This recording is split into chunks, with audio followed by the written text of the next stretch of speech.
Notre Dieu, on veut publier, proclamer la bonne nouvelle, l'évangile, dans ta parole.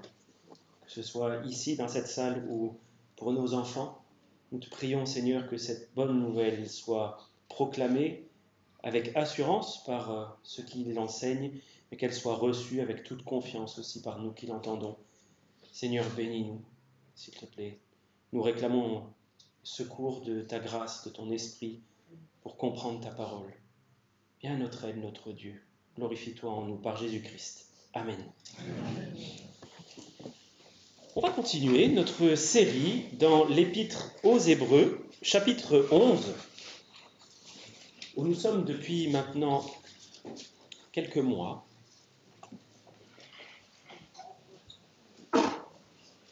Dans ce chapitre 11, je rappelle qu'il y a toute une série de portraits. Des portraits qui sont parfois brossés très très rapidement, simplement quelques traits qui nous dessinent un personnage, une personne de la Bible. Parfois, le portrait est un petit peu plus développé. Et le portrait que nous allons voir ce matin, c'est celui de Jacob. Et, là c'est mon avis personnel que je donne, c'est l'un des portraits que je trouve les plus saisissants, les plus parlants dans toute cette galerie. Alors, je veux rappeler pourquoi on trouve ici cette galerie de portraits, pourquoi est-ce qu'il y a tous ces portraits de héros de la foi que l'on trouve dans la Bible. Le Saint-Esprit, qui a inspiré la parole de Dieu, a trouvé bon de mettre ici cette lettre aux Hébreux. Et au sein de cette lettre aux Hébreux, tous ces portraits, parce que cette lettre, elle a été écrite à des chrétiens qui étaient persécutés, des chrétiens profondément découragés. Et en même temps que du découragement, il y avait aussi de l'incrédulité. C'est-à-dire qu'ils refusaient de croire que Dieu allait les secourir dans leurs difficultés. Ils avaient pris l'habitude de penser que non, c'est trop dur, on ne peut pas continuer comme ça, on va retourner à notre ancienne vie. Et ces chrétiens étaient donc prêts à abandonner la marche avec Jésus-Christ, retourner à ce qui faisait leur ancienne vie, c'est-à-dire pour eux, retourner au sacrifice de l'Ancien Testament, retourner à la loi de Moïse, retourner au temple, à la synagogue. Et c'est des chrétiens qui finalement ne faisaient plus preuve de foi. Alors j'emprunte cette expression à un écrivain qui a parlé de chrétiens athées. Et oui, c'était des chrétiens, mais ils vivaient comme s'il n'y avait pas de Dieu. Refusaient de lui faire confiance. Et c'est pour cela que l'Esprit de Dieu a inspiré non seulement cette lettre, pour les encourager à faire preuve de foi, pour les reprendre aussi, pour les sermonner en leur disant « Vous ne faites pas preuve de foi, vous êtes incrédules. Regardez ce que Dieu a fait dans l'Ancien Testament aux croyants qui n'ont pas voulu persévérer dans la foi. Dieu les a jugés. » Et c'est pour ça qu'on a vu pas mal d'avertissements assez sérieux dans l'Épître aux Hébreux. Mais il y a aussi ces encouragements. Et toute cette galerie de portraits est là pour rappeler à ces chrétiens découragés ce que ça veut dire que de faire preuve de foi. C'est pour leur montrer à quoi ressemble la vraie foi. Et on pourrait trouver plusieurs points communs entre ces différents portraits, mais il y en a un que je relève, c'est que la foi, c'est quelque chose qui se vit. C'est quelque chose qui se traduit en actes. Et chacun de ces portraits nous le montre. On a des gens croyants, mais qui vivent quelque chose de leur foi. Ce n'est pas simplement quelque chose qui est dans leur tête. C'est quelque chose qui s'est traduit d'une manière concrète et visible dans leur vie. On voit le portrait d'hommes et de femmes qui, par la foi, ont agi, ont parlé, ont fait quelque chose, parce qu'ils étaient habités par la foi et qu'ils se sont attachés à Dieu. Alors si vous êtes là depuis un petit moment et que vous suivez ces différents portraits, vous aurez remarqué que dans chacun de ces portraits, on n'a pas toute la vie de la personne qui est développée, mais seulement un aspect ou deux de la vie de ce héros. Alors parfois, il n'y a rien d'autre. Je pense à Enoch, par exemple, où il est dit qu'il a marché par la foi et que par la foi, il a été enlevé avec Dieu. Il se trouve que la parole de Dieu ne nous dit pas grand-chose de plus à son sujet. Mais quand il s'agit de personnes comme Abraham ou Sarah ou Isaac ou Jacob, comme on va le voir aujourd'hui, la parole de Dieu donne beaucoup de détails sur leur vie. Pourtant, le Saint-Esprit choisit de ne relever que quelques détails, quelques fragments de leur vie. Je suis sûr que le Saint-Esprit ne le fait pas par hasard, parce que la parole de Dieu est inspirée mot à mot, et donc s'il y a ces choses-là qui sont relevées particulièrement, c'est pour un but tout particulier. Mais ce qui me frappe, encore une fois, en étudiant ces passages de la parole de Dieu, c'est que dans chaque portrait, ce n'est pas forcément les choses les plus marquantes qui sont relevées. Dans le portrait que nous avons vu récemment, Isaac, c'était la bénédiction qu'il a accordée à ses fils qui était relevée. Si j'avais dû souligner la foi d'Isaac, moi, ce n'est pas ça que j'aurais choisi de relever. Et là, pour Jacob, c'est la même chose. La vie de Jacob est extrêmement détaillée, il y a beaucoup d'événements qui sont rapportés dans la parole de Dieu, mais le Saint-Esprit a choisi de révéler en une seule phrase, quelques éléments saillants que je n'aurais pas choisi non plus si j'avais dû, moi, illustrer la vie de foi de Jacob. Alors, le verset que nous lisons ce matin et qui va servir de support à notre méditation, c'est le verset 21 du chapitre 11. Il est écrit que c'est par la foi que Jacob, mourant, bénit chacun des fils de Joseph et qu'il adora, appuyé sur l'extrémité de son bâton. Nous allons voir trois choses de cette courte phrase, de ce court verset. La première des choses que nous voyons, c'est qu'il s'agit de la foi d'un homme mourant. On va voir ce que ça nous dit. La deuxième, c'est que c'est une foi qui apporte la bénédiction, foi par laquelle Jacob décide de bénir. Et le troisième point, c'est une foi qui mène à l'adoration. Voilà les trois choses que nous allons voir ce matin de ce court portrait du patriarche Jacob. Et donc la première chose qu'il souligne, c'est que Jacob est mourant. Jacob est arrivé au terme de sa vie sur terre et finalement, en réfléchissant, je me suis dit, mais c'est une situation tout à fait normale, c'est même assez banal de mourir. Tout le monde finit par mourir, à moins que le Seigneur arrive et nous enlève, quelques cas très exceptionnels dans la Bible, mais la plupart des gens finissent par mourir. C'est donc très banal. Mais le Saint-Esprit a choisi de relever cela, que c'est un Jacob mourant, ici, dont il est question. C'est un Jacob mourant, oui, mais il est toujours dans la foi. Il est arrivé à la fin de sa vie, mais il est toujours dans la foi. Savez-vous quel âge avait Jacob à la fin de sa vie? À quel âge est-il mort? Allez, j'ouvre les enchères. Allez-y. Petite idée? Plus ou moins de 100 ans? Plus. Plus ou moins de 200? Moins. Allez, je ne vais pas faire durer le suspense. Il est mort à l'âge de 147 ans. C'est une assez longue vie. C'est une assez longue vie, mais ce n'était pas la vie de Jacob. On va regarder ensemble dans Genèse, chapitre 47, verset 9. Genèse 47, verset 9.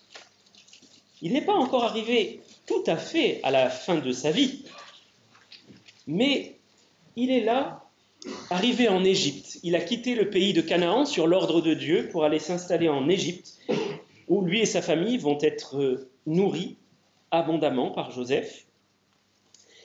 Et il a là 130 ans, au moment où nous le prenons dans le chapitre 47, 130 ans, et il va poser ce diagnostic sur sa vie. Il va avoir cette phrase très forte en répondant à la question de Pharaon qui lui demande quel âge il a. Jacob répondit à Pharaon, « Les années de ma vie errante, ou de mon pèlerinage, sont de 130 ans. Les jours des années de ma vie ont été peu nombreux et mauvais, et ils n'ont point atteint les jours des années de la vie errante de mes pères. » Donc quand Jacob, à l'âge de 130 ans, se retourne et jette un regard sur sa vie, il dit « Je n'ai pas vécu très très longtemps. » C'est une question de perspective, ça, certainement. Mais les jours de ma vie ont été mauvais. Voilà le diagnostic qu'il pose sur sa vie. À 130 ans, j'ai eu une vie malheureuse. Le fait qu'il soit mourant, dans notre texte de l'Épître aux Hébreux, nous révèle quand même que malgré cette vie qu'il juge malheureuse, trop courte, Jacob est resté attaché au Seigneur. Il est encore dans la foi, même après avoir vécu cette vie chaotique. Et c'est vrai que sa vie a été très chaotique. Il y a eu des hauts assez hauts et des bas très très bas dans la vie de Jacob. Son parcours spirituel, sa foi même, ont été en dents de scie. Il a connu, comme tout le monde, des périodes de renouveau spirituel et des périodes que l'on pourrait qualifier presque de dépression.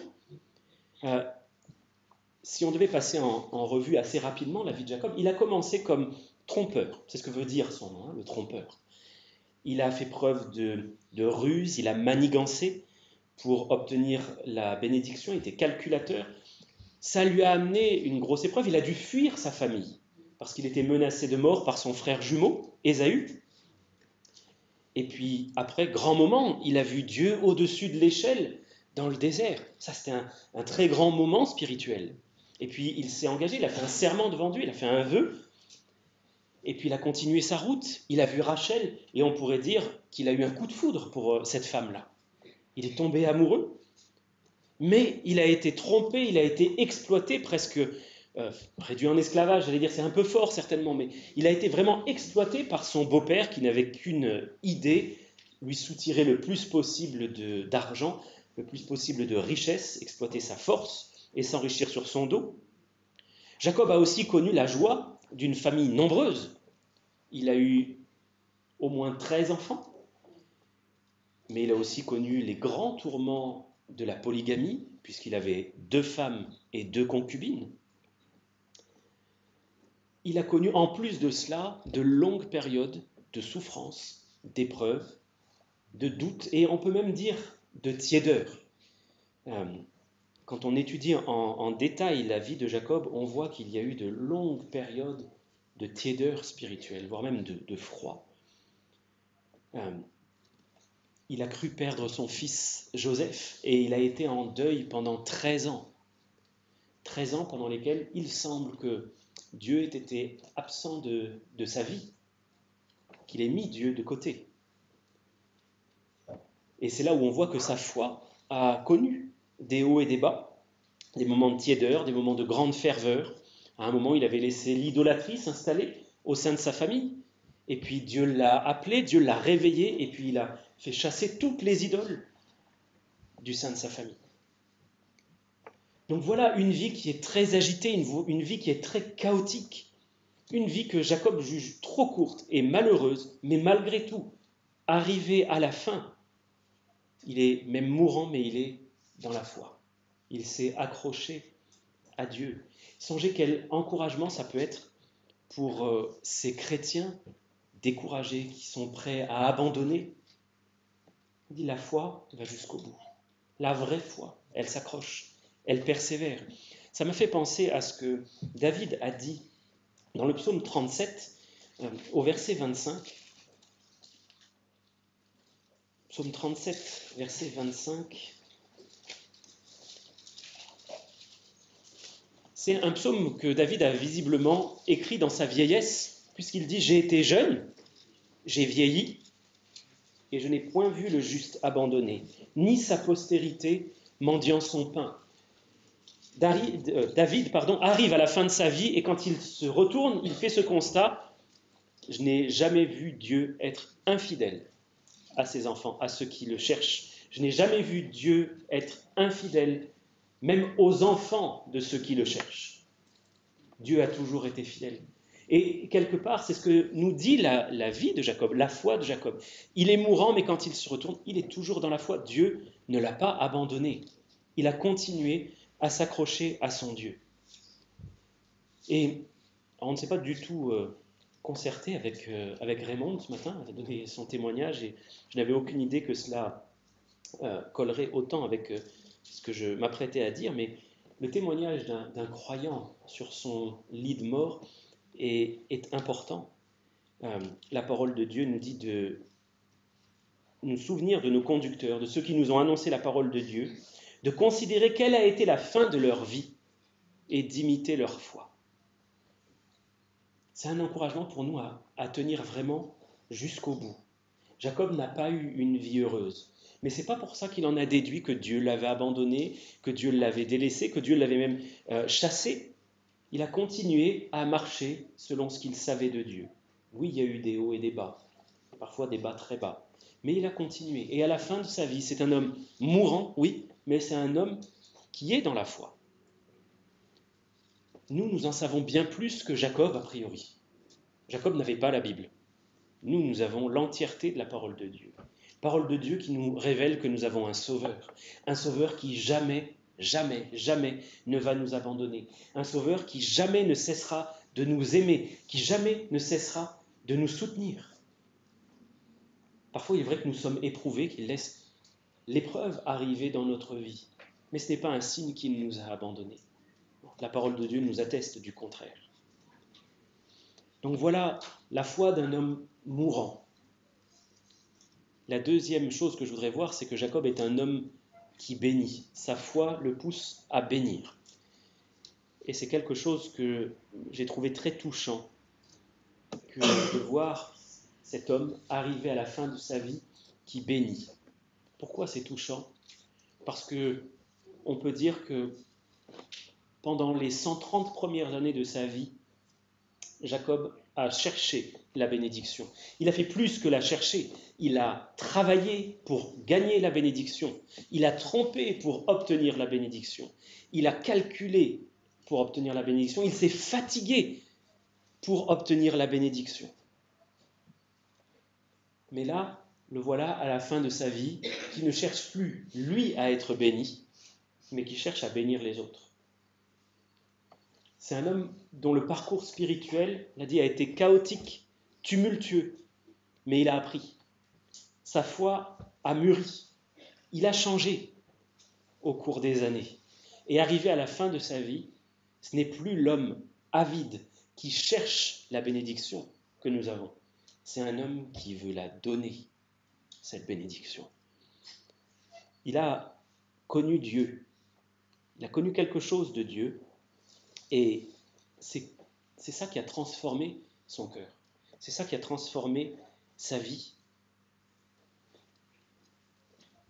Qu'est-ce qu'a compris Jacob à la fin de sa vie ? Il a compris que finalement la bénédiction, il l'avait reçue gratuitement.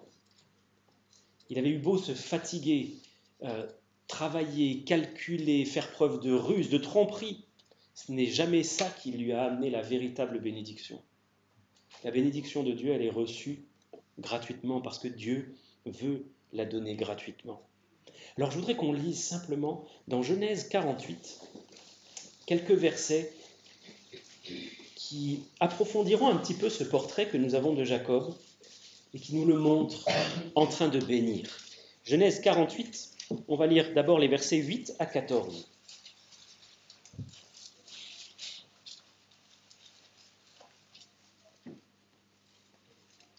Israël regarda les fils de Joseph et dit : « Qui sont ceux-ci ? » Joseph répondit à son père : « Ce sont mes fils que Dieu m'a donnés. » Israël, c'est Jacob, Israël. Israël dit : « Fais-les, je te prie, approcher de moi, pour que je les bénisse. » Les yeux d'Israël étaient appesantis par la vieillesse, il ne pouvait plus voir. Joseph les fit approcher de lui, et Israël leur donna un baiser, les embrassa. Israël dit à Joseph : « Je ne pensais pas revoir ton visage, et voici que Dieu me fait voir même ta postérité. » Joseph les retira des genoux de son père, et il se prosterna à terre devant lui. Puis Joseph les prit tous deux, Éphraïm de sa main droite à la gauche d'Israël, et Manassé de sa main gauche à la droite d'Israël, et il les fit approcher de lui. Israël étendit sa main droite et la posa sur la tête d'Éphraïm, qui était le plus jeune, et il posa sa main gauche sur la tête de Manassé. Ce fut avec intention qu'il posa ses mains ainsi, car Manassé était le premier. Je vous invite à passer au verset 17. Joseph vit avec déplaisir que son père posait sa main droite sur la tête d'Éphraïm. Il saisit la main de son père pour la détourner de dessus la tête d'Éphraïm et la diriger sur celle de Manassé. Et Joseph dit à son père : « Pas ainsi, mon père, car celui-ci est le premier-né. Pose ta main droite sur sa tête. » Son père refusa et dit : « Je le sais, mon fils, je le sais. » lui aussi deviendra un peuple, lui aussi sera grand, mais son frère cadet sera plus grand que lui, et sa postérité deviendra une multitude de nations. Il les bénit ce jour-là et dit, « C'est par toi qu'Israël bénira en disant que Dieu te traite comme Éphraïm et comme Manassé. » Et il mit Éphraïm avant Manassé.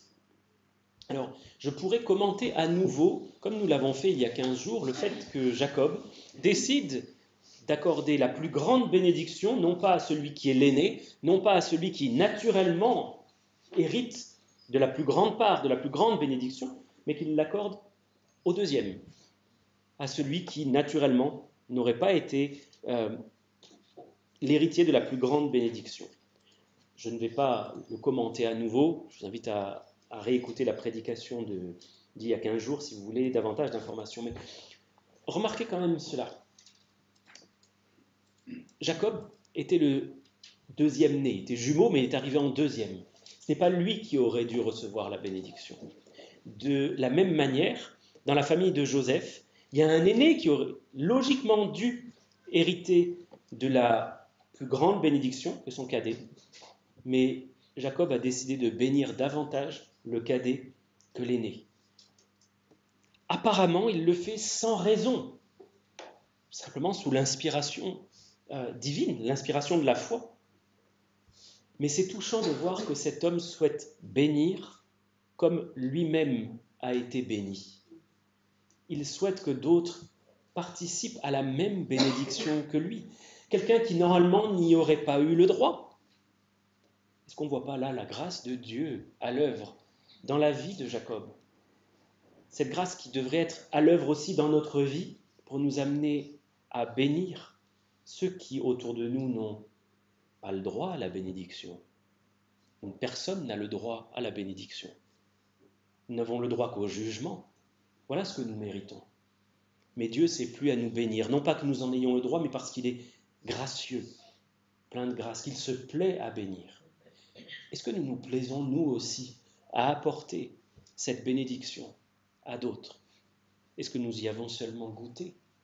Est-ce que nous ne pouvons pas apporter à d'autres ce que nous n'avons pas reçu nous-mêmes? Dans le domaine spirituel, nous ne pouvons apporter aux autres que ce que nous avons reçu.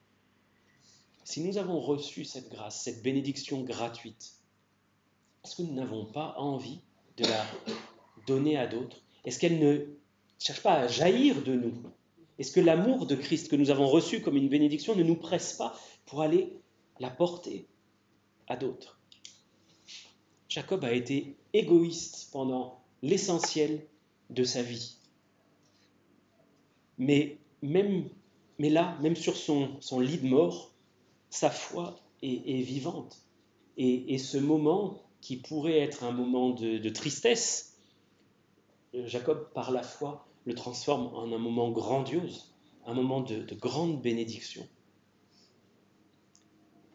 Maintenant, je voudrais juste comparer un petit instant l'attitude des Hébreux qui reçoivent cette lettre et celle de Jacob. Comparer aussi l'attitude des Hébreux qui reçoivent cette lettre et celle de l'apôtre Paul. Les Hébreux qui reçoivent cette lettre étaient finalement dans une attitude égoïste. Ils cherchaient à se protéger eux-mêmes, ils pensaient à leurs circonstances, ils voulaient mener une vie heureuse. Et comme Jacob, ils étaient en train de mener une vie malheureuse, pas forcément de leur faute, il y avait beaucoup de persécutions, mais ils menaient une vie malheureuse. Comparons cela maintenant avec la vie de Jacob qui, au moment de quitter cette terre, après avoir vécu une vie malheureuse, est prêt à bénir, est prêt à reconnaître que Dieu finalement l'a abondamment béni et il veut donner cela. Je voudrais maintenant comparer cela aussi avec ce que dit l'apôtre Paul dans deux passages, dans Actes 20, versets 22 à 24 d'abord. Actes 20, versets 22 à 24.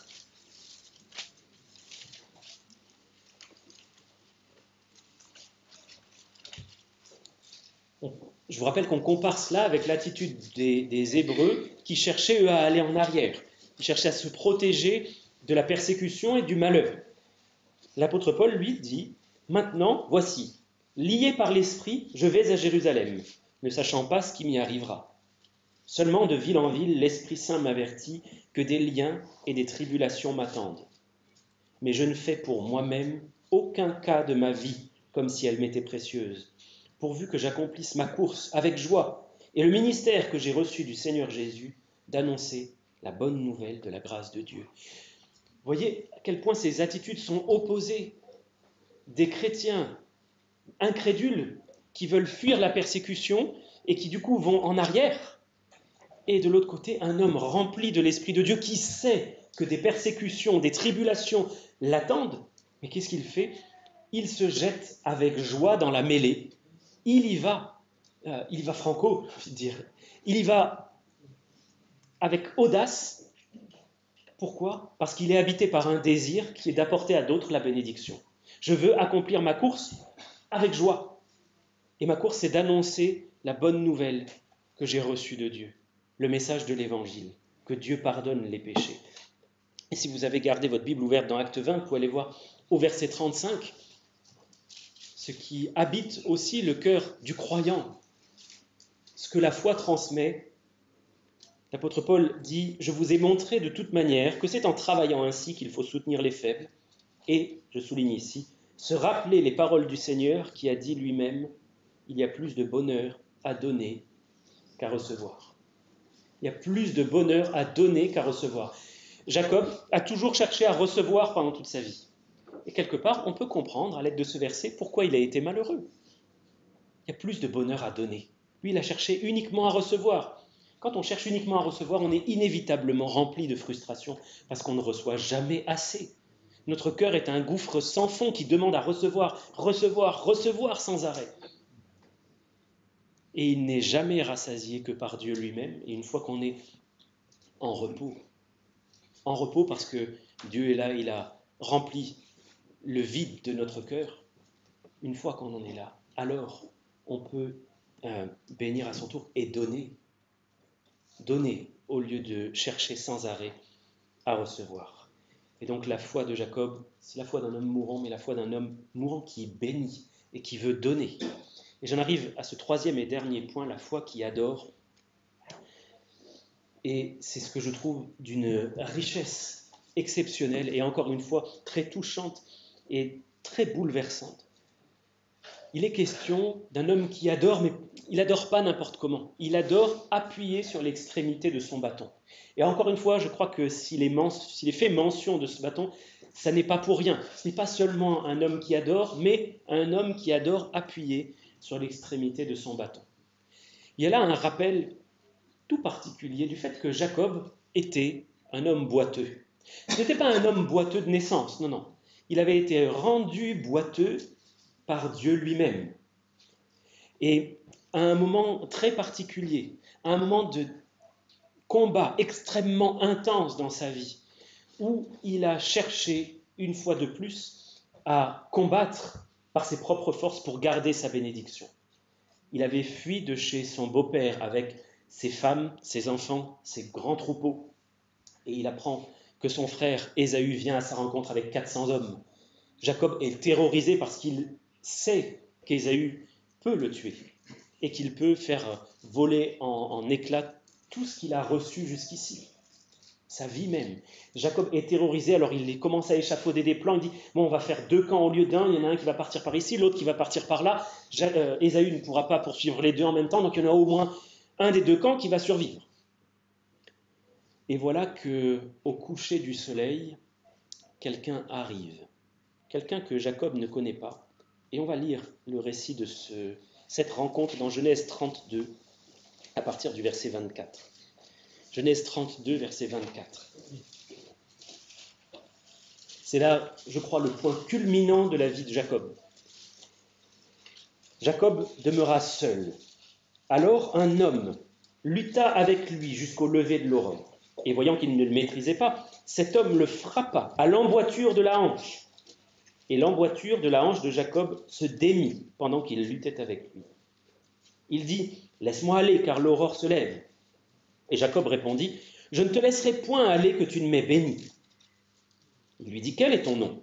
Il répondit « Jacob. » Il dit encore « Ton nom ne sera plus Jacob, mais tu seras appelé Israël, car tu as lutté avec Dieu et avec des hommes, et tu as été vainqueur. » Jacob l'interrogea en disant Fais-moi, je te prie, connaître ton nom. » Et il répondit, « Pourquoi demandes-tu mon nom ?» Et il le bénit là. Jacob appela ce lieu du nom de Péniel, car, dit-il, j'ai vu Dieu face à face et mon âme a été sauvée. Le soleil se levait lorsqu'il passa Péniel, Jacob boitait de la hanche. J'arrête là la lecture, mais on voit donc le point culminant de la vie de Joseph et quelque chose qui est très étonnant, vraiment très très étonnant. Jacob est blessé, il va garder cette blessure à vie d'ailleurs, sa hanche va se démettre et il ne peut donc plus lutter. Il est vaincu, mais c'est quand il ne peut plus lutter précisément qu'il est déclaré vainqueur. Est-ce que ça n'est pas étrange ça ? Un homme qui ne peut plus lutter, qui est vaincu de fait, mais qui est déclaré vainqueur. Mais on a là l'image de bien des combats spirituels qui se déroulent dans notre vie, tant que nous voulons faire par nous-mêmes, tant que nous cherchons à être sauvés par nos efforts, tant que nous cherchons à être sauvés par nos bonnes œuvres, tant que nous cherchons à faire par notre propre force. Et il faut croire que Jacob était d'une grande force, autant physique que psychique. Le seul moyen que Dieu a trouvé pour réussir finalement à le vaincre, c'était de le blesser d'une manière définitive. Jusqu'à la fin de sa vie, Jacob va être boiteux et il va devoir s'appuyer sur un bâton pendant toute sa vie. Oh, ça va être très très inconfortable pour lui, très douloureux. Il va y avoir des situations où Jacob va être terrorisé. Quand ses fils vont massacrer une ville, Jacob va avoir très peur des représailles, parce qu'il sait très bien qu'il n'est pas en mesure de se battre, il n'est pas en mesure de combattre, il n'est pas en mesure de fuir. Donc il a peur.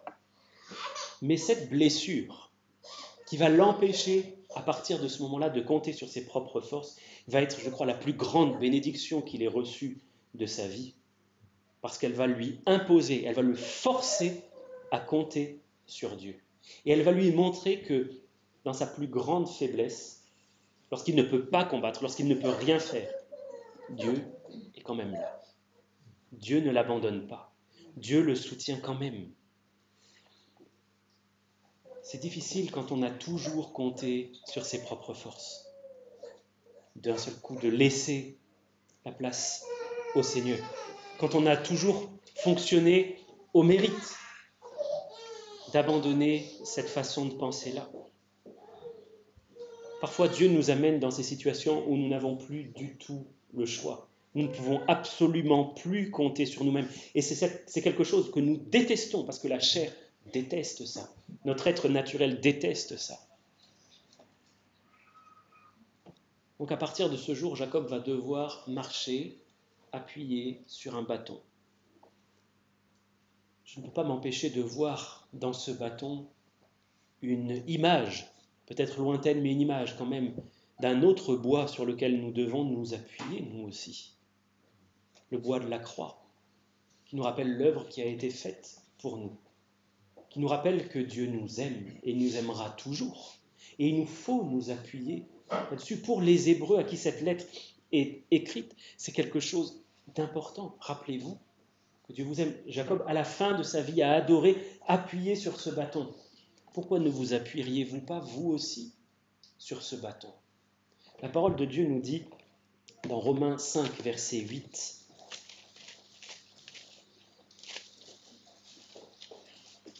que Dieu prouve son amour envers nous en ce que, lorsque nous étions encore des pécheurs, Christ est mort pour nous.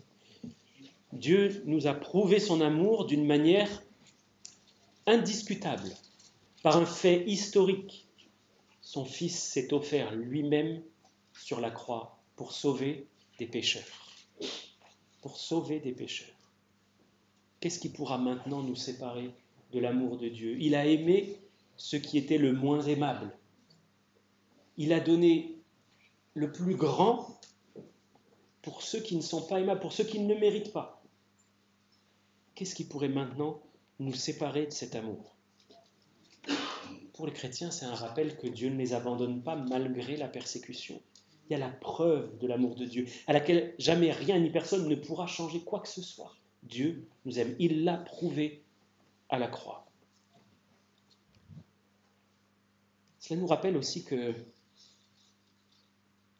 Jacob adore au sein de la plus grande faiblesse. Oui, il est faible parce que son corps a été rendu faible, mais il adore aussi parce qu'il est mourant. Et souvenons-nous que Jacob regarde à ce moment-là en arrière et il adore Dieu. Il voit ce qu'a été sa vie qu'il avait décrite 17 ans auparavant comme trop courte et mauvaise. Et qu'est-ce qu'il fait? Il adore. Il adore Dieu. Il adore ce Dieu qui l'a conduit. Et vous aurez peut-être remarqué que je n'ai pas tout lu dans la bénédiction de Jacob tout à l'heure, dans Genèse 48.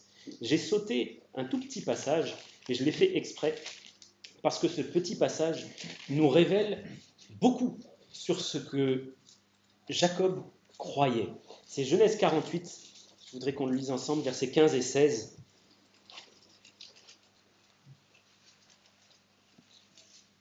C'est le Jacob mourant qui est en train de bénir là.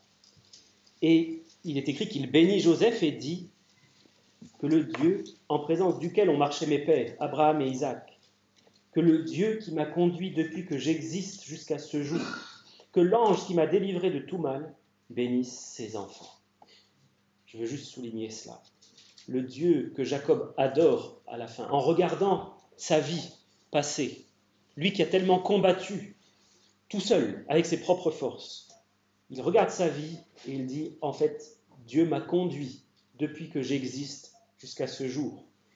Et il a envoyé son ange, l'ange de l'Éternel, c'est-à-dire le Seigneur Jésus, pour me délivrer de tout mal. Voilà la foi de Jacob qui s'appuie sur ce bâton qui préfigure la croix. Il a compris que Dieu ne l'avait jamais abandonné, qu'en réalité Dieu l'avait conduit au travers des moments de gloire, comme au travers des moments d'abaissement, des moments de plus grande humilité. Quand vous passez dans l'épreuve, souvenez-vous de Jacob qui, en regardant en arrière, a pu adorer après coup, appuyé sur l'extrémité de son bâton. En fait, Dieu ne m'a pas abandonné. Dieu ne m'a jamais abandonné. Il ne m'a jamais laissé. C'est sûr que pendant le temps de l'épreuve, j'ai pu le croire. Mais en réalité, non, Dieu a toujours été fidèle. Et je termine avec le psaume 23. Nous n'allons pas lire tout le psaume. Mais dans le psaume 23, au verset 2, je veux juste souligner la deuxième partie du verset 2. Il me dirige près des eaux paisibles. Voilà la direction dans laquelle Dieu nous amène, des eaux paisibles. Dans la suite du psaume, il est quand même question de vallée de l'ombre de la mort. Mais oui, parce que pour arriver aux eaux paisibles, le chemin impose parfois de passer à travers la sombre vallée. Mais c'est là que Dieu veut nous amener, il ne faut pas l'oublier. Dieu veut nous diriger vers des eaux paisibles, vers de verts pâturages. Il veut restaurer notre âme. Ça a deux sens, restaurer. C'est restaurer un tableau qui a été abîmé, c'est ce que Dieu veut faire. Mais restaurer, c'est aussi nourrir. Et Dieu veut nourrir notre âme. Il veut nous conduire vers des eaux paisibles. Alors, je ne sais pas individuellement ce que vous vivez en ce moment. Peut-être que vous êtes dans la vallée de l'ombre de la mort. Sachez que Dieu veut vous conduire vers de verts pâturages. Il vous amène près des eaux paisibles. Le chemin passe par là. C'est cette direction qu'a pris votre vie, si l'Éternel est votre berger. Souvenons-nous de cela et louons le Seigneur pour son amour, parce qu'il est notre berger. On va prier ensemble.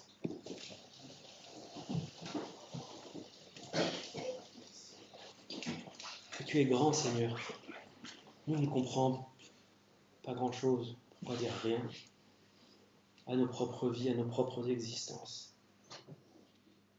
Mais je peux dire, du haut de ma courte vie, que jamais tu ne m'as abandonné, que toujours tu as été là, même si j'ai douté souvent, même si j'ai remis en cause ton amour souvent. Et je veux, Seigneur, humblement te demander pardon pour mon incrédulité et te louer pour ta grande fidélité. Seigneur, c'est merveilleux d'appartenir à un Dieu qui jamais ne nous abandonne, qui jamais ne se détourne de nous et qui nous aime du plus grand et du plus profond amour. Merci de nous en avoir donné une preuve indiscutable par la mort de ton Fils sur la croix. Donne-nous de nous appuyer sur ce que tu as fait pour nous, de nous réjouir de ton amour. Comme on l'a même chanté ce matin, de puiser avec joie aux sources du salut. Ô Seigneur, abreuve notre âme de cette joie profonde, de cette joie du ciel. Donne-nous de saisir par la foi ces grandes vérités. T'en prions au nom du Seigneur Jésus-Christ. Amen. Amen.